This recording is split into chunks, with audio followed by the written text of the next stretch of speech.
elders lived off the land with the combination of farming and hunting and trapping and fishing.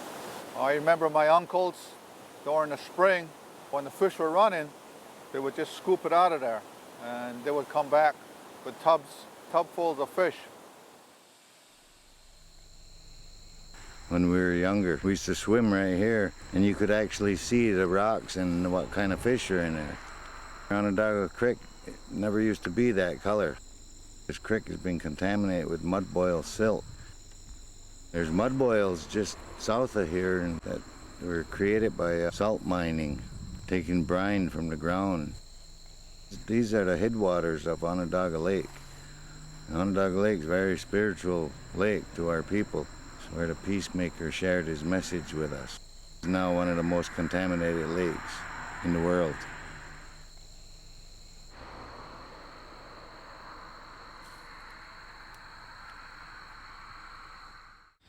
What kind of leadership would spoil one of the elements of life like this, put in jeopardy a source that we all need, water?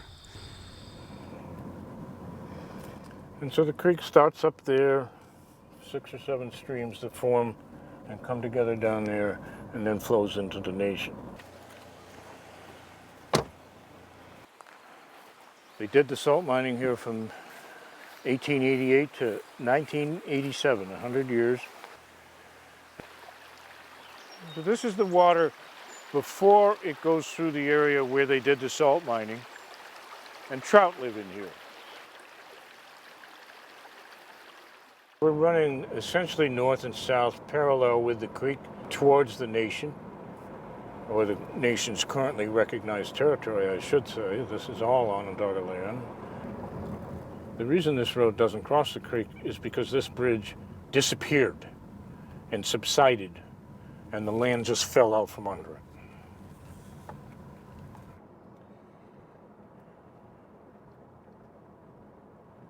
Well, so the water gets down into the aquifer and percolates back up in what are called mud volcanoes, bringing up 30 tons of silt a day that's now being dumped into the creek. You can't see 3 inches into it.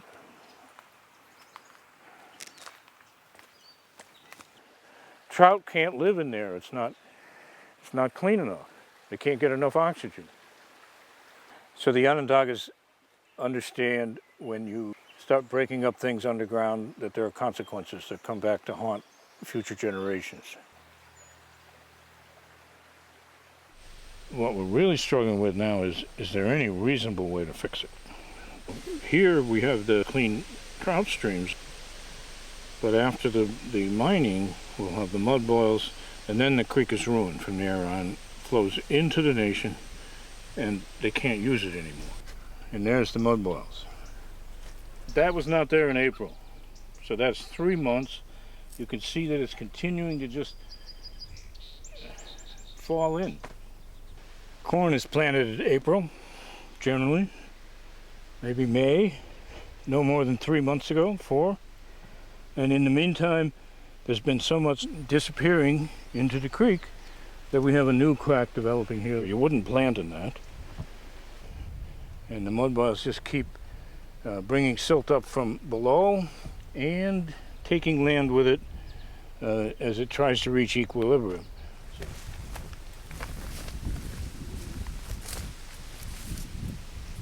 This looks solid, right?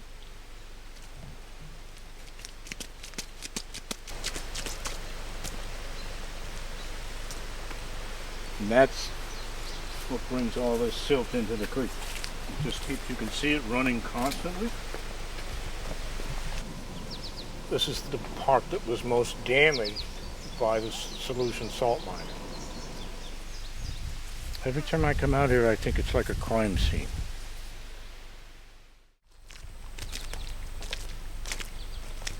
You can't just play around under the ground, break things up, take things out, and pretend that there's not going to be any consequence. We have elders who know the creek was clean 50, 60 years ago. Under the Clean Water Act, this would be defined as a point source. There's a finite source of the pollutant for which the creek is impaired. By the time it gets to the nation 3 or 4 miles downstream, it all looks like that, like coffee with cream.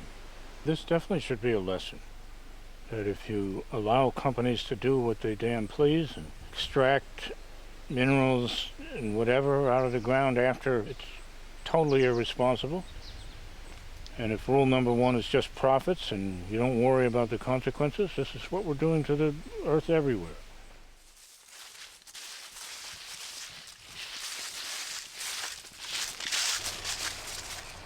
"70, 75 years ago, I used to hunt fish here. It's changed. This stream is kind of a lifeline for the Onondaga Nation, always has been. It's one of the reasons why we settled here thousands of years ago. It's really sad to see the condition of this creek today. The cultural damage that pollution has done to Onondaga Nation is severe. 2 generations now that haven't gone down to the creek to swim or find the food that we used to find. It's discouraging to our children. They don't come down here anymore. It's kind of a microcosm of what's happening around the United States and what's happening around the world. All the hundreds of millions of dollars they've made on mining. You'd think they'd spend something here on repairing damage.